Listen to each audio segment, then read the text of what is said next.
This is Digital Perspectives with Brad Kimes. Subscribe for new content notifications. Now, here's Brad Kimes. Come on in. Welcome back to the show, everybody. You can follow me on Twitter at BackupBradley above at the top of the screen and everything that we're talking about here today. Let's go ahead and do the numbers really quickly. Unstoppable domains. By the way, I had somebody send me a list of their unstoppable domains, and it was just incredible. Shout out to, it's on Twitter. Their Twitter handle, if you're interested, is at PeteVod. At PETEVOD. As I told you, I want to help celebrate you guys and all the cryptos that you get that I think are amazing and try to give you guys some face time to see if you can help sell them. So, allcurrency.crypto, anycurrency.crypto, australiaholiday.crypto. What? That's a great one. Cryptopayme.crypto. Well, I like that one. Yeah. Digitalcurrencyswap.crypto. Digitalgiftcard.crypto. I thought that was a really good one. Fastsettlements.crypto. You guys get the picture.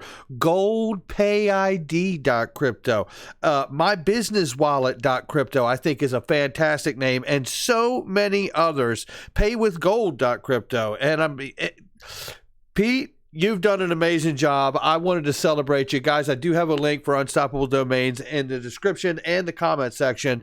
Really, really fun to go in there and try to come up with some really great cryptos, knowing this is where we're going.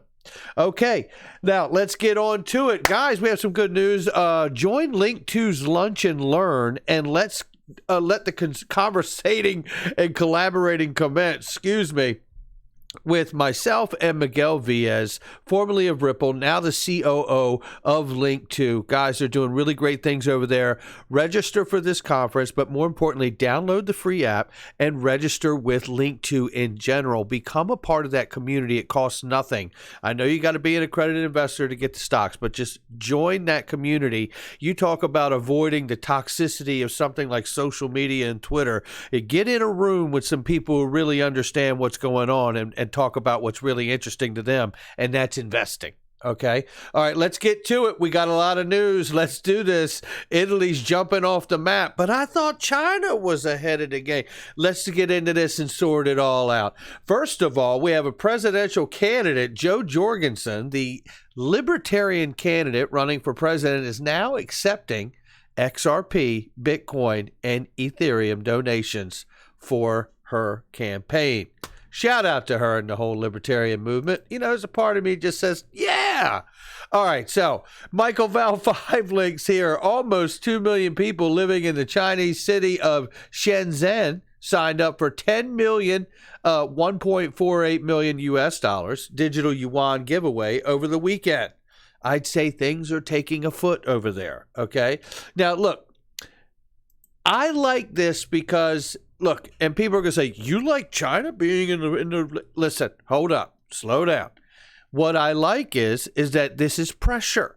This is truly what they call incentive, okay? And that's what I believe the U.S. lawmakers need is incentive. And this is the kind of incentive that a U.S. lawmaker in Congress would recognize as real pressure to get something done, right? Now, the reality for me is that I also happen to believe that all of this is a lot further along with the U.S. behind the scenes than we are aware of. Now, does that mean that all Congress members are informed? No, not to me. What it does mean to me is that the money is in the right places to be able to push this narrative and make it a tabletop discussion. And when you couple in the fact that China is not messing around and they are looking to be first out of the gate, and in a lot of regards they are, it doesn't mean that they've won the race. This is the fourth industrial revolution. They might be leading out of the gate, but this race ain't over by a long shot. And I don't think the world's largest economy is going to lose this race or settle for second or third place in it either. So if you couple the idea and notion of Brian Brooks and the suggestion he has made clear, which is, to take private stable coins, get them under a regulatory framework, bring those two things together, and instantly we can jump into the front of the pack while they're still sorting out the CBDC race and getting that stuff developed as well. Because if you regulate the private stable coins, we've got on and off ramps until we get the big boys in the game. And there is that. So more pressure, incentive coming from China. They're not slowing down. And I think that's good because it forces the rest of the world to really get the narrative together much quicker than I think even this is here. According to the report from Michael Val 5 Links again, by the end of 2022, the G20 members, the IMF, the World Bank, and the BIS will have completed regulatory stablecoin frameworks and research and selection of CBDC designs, technologies, and experiments.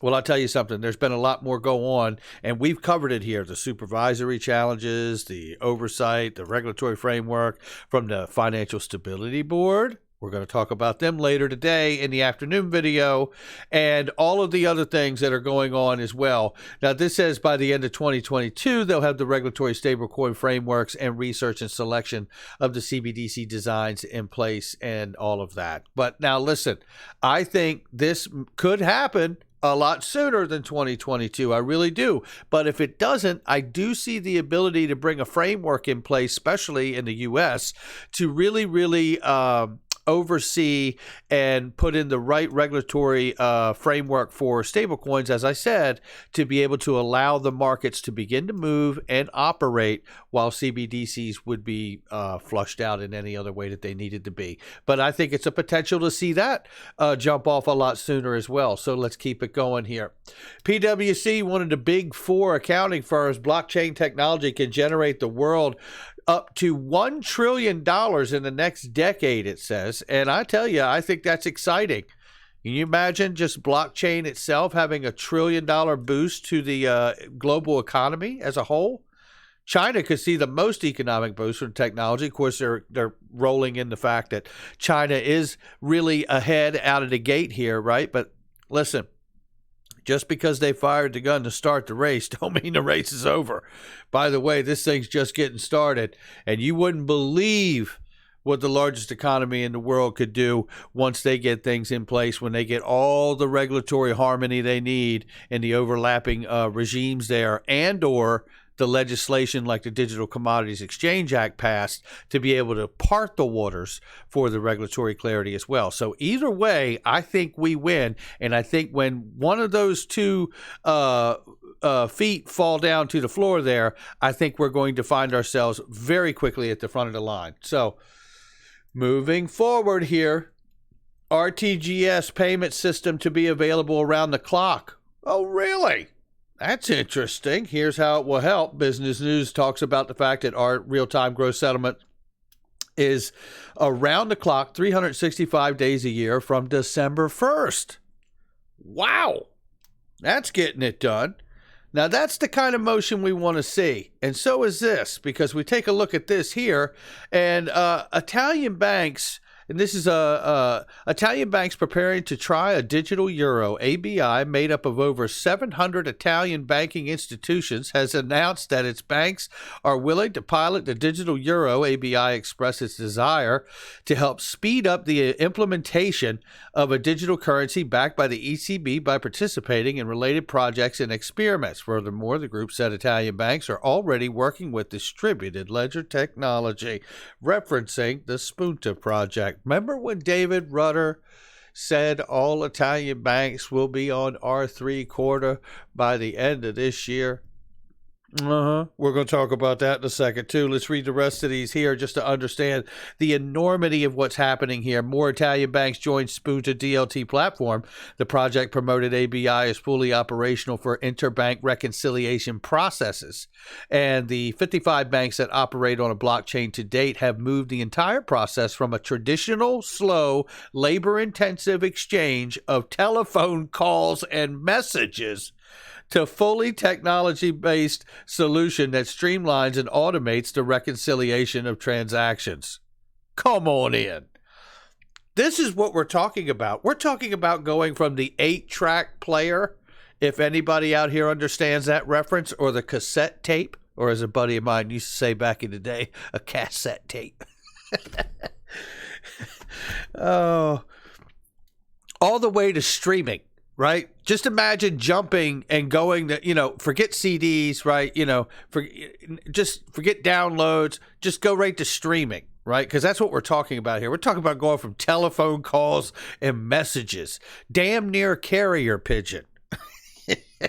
Yeah, R3 has been working. It says SIA joined Spunta Project as technology partner. R3 has been working alongside an ABI lab and other technology partners, including SIA and NTT Data. What?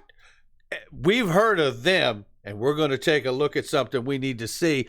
The SIA project announced in the late April that it has joined ABI's DLT project, and Spunta is now based on SIA Chain, a private blockchain infrastructure designed by SIA that enables financial institutions and businesses to develop and implement blockchain-based applications. Shout out to that collaboration there.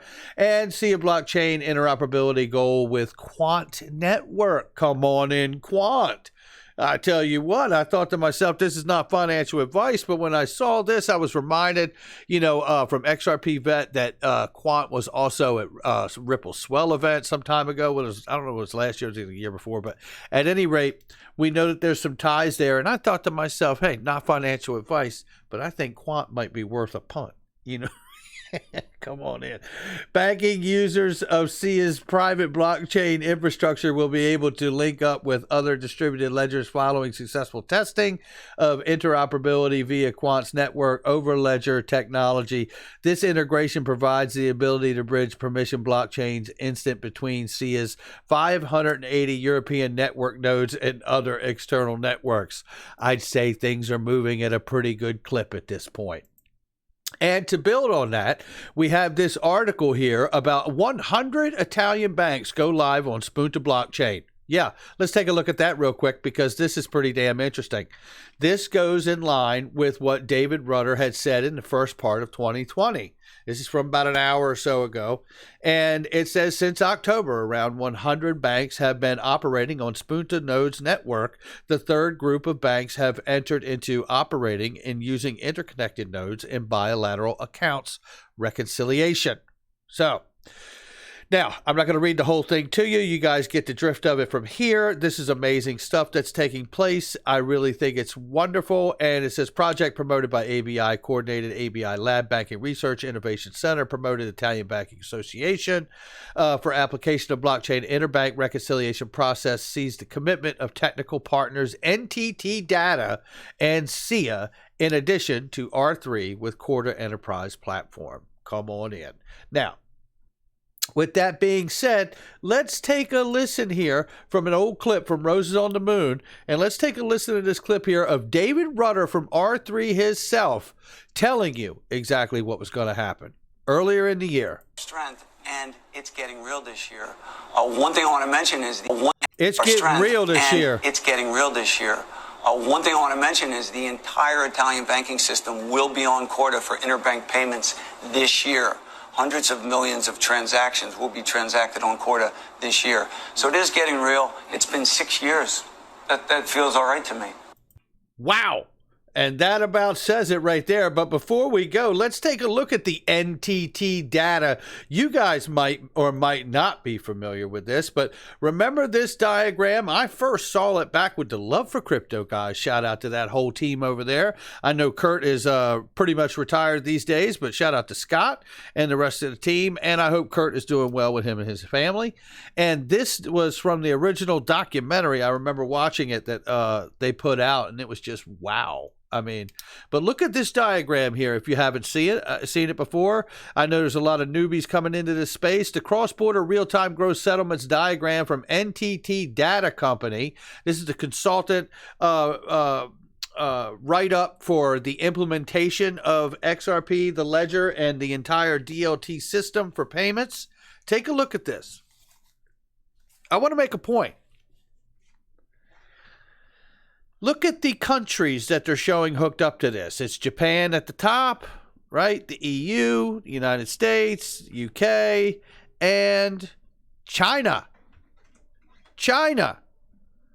Now, I know China's out in front of the race here, but if this diagram is true to life, and it does seem to be like it is falling into place. I mean, we just heard about real-time gross settlement. We just heard about the Italian banks getting on R3 Corda.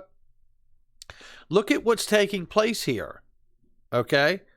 What do we see? I'll tell you what I see. What I see is everything in 2020 lining up as it should be. And if we're looking at China being ahead of other countries, specifically been cited lately as being ahead of the U.S. here, what I see is something that supports what I have believed all along. And I believe that U.S. is the largest economy in the world. And I don't have to believe that. That's the truth. And the reality is that when I think of that, I think that when they say it's time to go, everyone will go.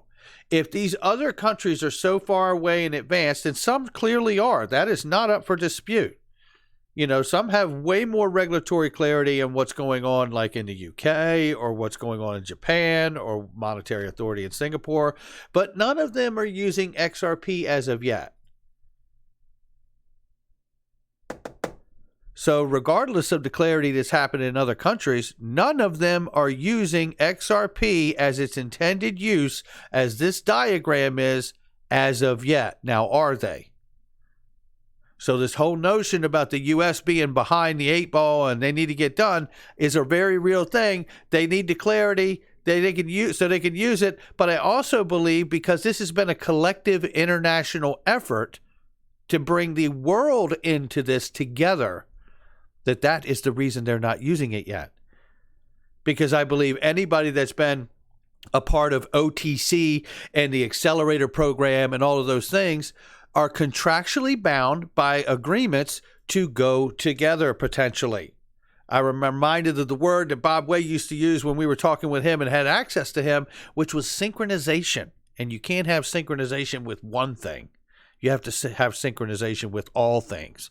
And I think this diagram is just to find an example to be able to show you that at the end of the day, if one bank starts using it, they all start using it. How do you give permission to one country to use it and the rest not? But all of the world has been participating in the massive players that can bring utility to the network to purchase XRP over the counter. So I think therein lies a lot of the answers when you look at a diagram like that. Here's another diagram that I wanted to show as well.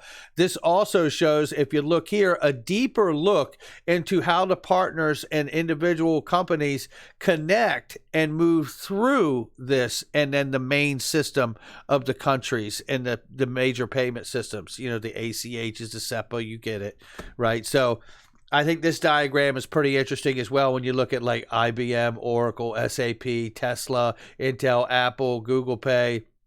It's all right here. And if you're new to the scene, you need to go back and pull up NTT data and look at that entire PDF file and take a look at what we're talking about here, because what I see here is about synchronization, and that to me is pretty damn exciting. All right, guys, that's going to do it for me. Don't forget, go sign up for that event, for that lunch with Miguel Villas and myself. That's going to be a pretty good time. We're going to talk about metals markets. We're going to talk about crypto. We're going to talk about fintech. Come on in. Yeah, I think it's going to be a pretty great conversation and nice hang. And I can guarantee you there will be some great quality people in that conversation as well. So make sure you tune in yourself. So, all right, that's going to do it for me. Make sure you hit the like and subscribe. Leave a comment below. And right now, there is a video or two that's showing on the screen. Click on those videos. Watch some more content. Hit the like and subscribe and leave a comment on those too. And share with somebody you know. I'll catch all of you on the next one. Take care.